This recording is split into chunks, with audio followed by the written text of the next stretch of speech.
اعوذ باللہ من الشیطان الرجیم بسم اللہ الرحمن الرحیم وَكَأَيٍّ مِّنْ آیَةٍ فِي السَّمَاوَاتِ وَالْأَرْضِ يَمُرُّونَ عَلَيْهَا وَهُمْ عَنْهَا مُعْرِضُونَ، اور کتنی ہی نشانیاں ہیں آسمانوں میں اور زمین میں جن پر سے یہ گزرتے رہتے ہیں لیکن اعراض کرتے ہیں، ان کی طرف توجہ نہیں کرتے، غور نہیں کرتے، ان سے سبق حاصل نہیں کرتے۔ وَمَا يُؤْمِنُ أَكْثَرُهُم بِاللَّهِ إِلَّا وَهُم مُشْرِكُونَ، ان کی عظیم اکثریت اللہ پر ایمان نہیں رکھتی یا نہیں لاتی مگر کسی نہ کسی نوع کے شرک میں بھی ملوث رہتی ہے۔ یہ معاملہ جو مشرکین ہیں ان کے لیے تو بالکل واضح ہے، جیسا کہ میں نے بارہا بیان کیا ہے کہ ایک بڑے خدا کو تو سب مانتے تھے، ایک بڑا اللہ، اس کے ساتھ آلہہ، کیپٹل جی والا گاڈ ایک، باقی گاڈز اینڈ گاڈسز بے شمار، مہادیو ایک، باقی دیویاں دیوتا بے شمار۔ لیکن جو لوگ اپنے آپ کو موحد سمجھتے ہیں اور اپنے خیال میں وہ امکانی حد تک موحد ہوتے بھی ہیں، بسا اوقات غیر شعوری طور پر وہ بھی کسی نہ کسی نوع کے شرک میں ملوث ہو جاتے ہیں، جس کے لیے بڑی گہری بصیرت کی ضرورت ہے کہ شرک کن کن صورتوں کو اختیار کر سکتا ہے، اس کا صحیح تصور اور صحیح شعور اور ادراک انسان کو ہو جائے۔ افامنوا ان تاتیہم غاشیۃ من عذاب اللہ، کیا وہ نچنت ہیں، اس سے بے خوف ہو چکے ہیں اس سے کہ آ دھمکے ان پر کوئی عذاب کی طرف سے ڈھانپ لینے والی شے، کوئی آفت عذاب کی، اللہ کے عذاب کی، او تاتیہم الساعۃ بغتۃ، اور انہیں اس کا بھی کوئی ڈر نہیں رہا ہے کہ قیامت اچانک آ پہنچے، وہم لا یشعرون، اور انہیں اس کا احساس تک نہ ہو۔ قل ھذہ سبیلی ادعو الی اللہ علی بصیرۃ انا ومن اتبعنی، کہہ دیجئے اے نبی صلی اللہ علیہ وسلم، یہ میرا راستہ ہے اور میں اللہ کی طرف بلا رہا ہوں، لیکن یہ میرا بلانا اور اس راستے کا اختیار کرنا اندھیرے میں ٹامک ٹوئیاں مارنے کے مترادف نہیں ہے۔ علی بصیرۃ انا،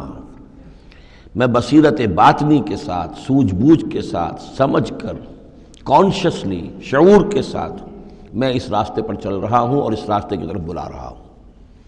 اور جہاں تک تو حضور کا معاملہ ہے وہ تو بات بالکل واضح ہے کہ پورے شعور کے ساتھ، ادراک کے ساتھ، یقین کے ساتھ، بصیرت باطنی کے ساتھ، ظاہر بات ہے کہ آپ اللہ پر ایمان بھی رکھتے تھے اور اللہ کی طرف بلا بھی رہے تھے۔ یہاں زیادہ قابل توجہ ہے وہ من اتبعنی، جو میری پیروی کر رہے ہیں، وہ بھی اندھے بہرے مقلد نہیں ہے بلکہ وہ بھی میری پیروی کر رہے ہیں، تو وہ بھی علی بصیرت، سمجھ کر، شعور کے ساتھ۔ آج کے دور میں سب سے زیادہ بڑھ کر جس ایمان کی ضرورت ہے وہ ایمان وہ ہے کہ جو شعور کے ساتھ ایمان ہو۔ اس لیے کہ ایک عقیدے کے درجے میں یقین، ایک جسے ہم کہہ دیں کہ بلائنڈ فیتھ، وہ بھی اپنی جگہ پر بہت قیمتی شے ہے۔ بلائنڈ فیتھ بھی اگر ہے، یقین ہے اللہ پر اور آخرت پر اور رسالت پر، تو بڑی قیمتی شے ہے۔ وہ بلائنڈ فیتھ بھی جو ہے انسان کی شخصیت کو بدل کر رکھ دے گا، اس کی زندگی کا نقشہ بدل دے گا، اس کی ویلیوز کو بدل دے گا۔ لیکن یہ کہ جس چیز کی زیادہ ضرورت ہے خصوصاً اس دور میں، اور کسی انقلابی دعوت کے لیے جو نظام کو بدلنا چاہیں، صرف افراد کو نہ بدلنا چاہیں، نظام کو بدلنا چاہیں، تو چونکہ نظام کے اوپر جو لوگ زیادہ باشعور ہوتے ہیں ان کا تسلط ہوتا ہے، انٹیلیجنسیا اس کے اوپر قابو یافتہ ہوتا ہے، تو جب تک ان کے اندر ایمان گھر نہیں کرے گا نظام نہیں بدلے گا۔ تو ضرورت اس ایمان کی ہے جو اعلیٰ وجہ البصیرت ہو۔ وسبحان اللہ وما انا من المشرکین، اور اللہ پاک ہے اور میں ہرگز شرک کرنے والوں میں سے نہیں ہوں۔ وما ارسلنا من قبلک الا رجالا نوحی الیہم من اہل القری، اور اے نبی صلی اللہ علیہ وسلم، ہم نہیں بھیجا ہم نے آپ سے پہلے مگر یہ کہ مردوں کو ہم بھیجتے رہے جن کی طرف ہماری وحی آتی تھی۔ بستیوں والوں میں سے جو بھی رسول بھیجے، نبی بھیجے، وہ سب مرد ہی تھے، انسان تھے۔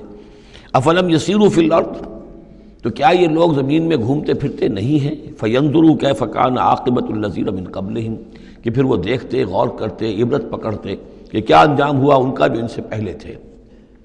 اشارہ انہی اقوام کی طرف ہے۔ وَلَدَارُ الْآخِرَةُ خَيْرٌ لِلَّذِينَ اتَّقَوْا فَلَا تَعْقِلُونَ،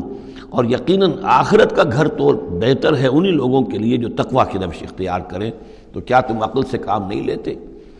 حتیٰ اذا استیأس الرسل وظنوا انہم قد کذبوا جاءہم نصرنا، یہ آیت بھی مشکلات القرآن میں سے ہے، اس کی بہت سی آراء ہیں، لیکن جو توجیہ میرے نزدیک صحیح ہے وہ میں آپ کے سامنے رکھ رہا ہوں۔ حتیٰ اذا استیأس الرسل، یہاں تک کہ جب رسول مایوس ہو جاتے ہیں۔ مایوس کس بات سے ہو جاتے ہیں؟ کہ اب یہ لوگ ایمان لانے والے نہیں ہیں،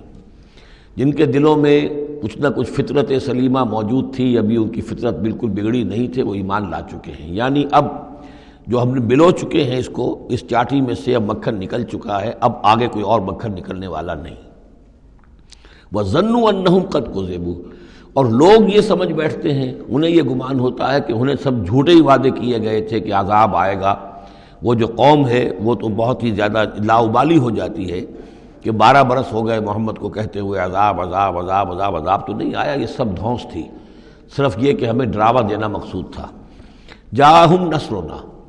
واستیأس الرسل، اور ظنو کا جو فاعل ہے وہ در حقیقت ان کی قوم ہے، جو مشرک قوم ہے، کہ انہوں نے یہ سمجھا کہ یہ سب ہمیں جھوٹے ہی دھونس دی گئی تھی عذاب وغیرہ کی۔ جاءہم نصرنا، تو ہمارے نبیوں اور رسولوں کے پاس پھر اللہ تعالیٰ کی نصرت آ جاتی تھی۔ فنجی من نشاء، پھر بچا دیا جاتا تھا جس کو ہم چاہتے تھے۔ ولا يرد باسنا عن القوم المجرمین، اور ہمارا وہ عذاب اور ہماری وہ سختی جو ہے نہیں لوٹائی جا سکتی تھی، نہیں پھیری جا سکتی تھی مجرموں کی قوم سے، ان پر وہ عذاب واقع ہو کر رہتا تھا۔ لقد کان فی قصصہم عبرۃ لأولی الالباب، ان کے حالات میں، اس بیان میں یقیناً ہوش مند لوگوں کے لیے عبرت ہے، عقل کا سامان ہے، سبق کا سامان ہے۔ ما کان حدیثا یفترا، یہ قرآن ایسی شے نہیں ہے جسے گھڑ لیا جائے، کوئی شخص اپنے جی سے اس کو تصنیف و تعلیف کر لے۔ ولیکن تصدیق الذی بین یدیہ، بلکہ یہ تو تصدیق کرتے ہوئے آیا ہے اس کی جو اس کے سامنے موجود ہے۔ لیکن واقعہ یہ ہے کہ تورات میں جب یہ واقعات آتے ہیں، مولانا مودودی نے بہت ہی عمدگی کے ساتھ تقابلی مطالعہ کیا ہے کہ تورات میں جب یہ قصہ بیان ہوا ہے تو اس بیان کے اندر جو حسن ہے جو قرآن بیان کر رہا ہے، اور جو اس کے اندر حکمت کے نکات قرآن مجید نے بیان کیے ہیں، معلوم ہوتا ہے کہ اس کا کوئی 100واں حصہ بھی تورات کے بیان میں نہیں ہے۔ اس کی وجہ کیا ہے کہ اصل تورات گم ہو گئی تھی، بعد میں جب وہ حافظے سے مرتب کی گئی ہے تو ظاہر بات ہے کہ اس میں وہ بات پھر پیدا نہیں ہو سکی جو اصل اللہ تعالیٰ کی طرف سے اتری ہوئی تورات میں تھی۔ ما کان حدیثا یفترا ولکن تصدیق الذی بین یدیہ وتفصیل کل شیء وہدی ورحمۃ لقوم یؤمنون، اور اس میں تفصیل ہے ہر چیز کی، یعنی جو بھی ضروری باتیں انسان کے علم میں آنی چاہیے ہدایت کے لیے، اس کی ساری تفاصیل اس میں موجود ہیں، اور یہ ہدایت ہے اور رحمت ہے ان لوگوں کے حق میں جو اس پر ایمان لائیں۔ صدق اللہ العظیم۔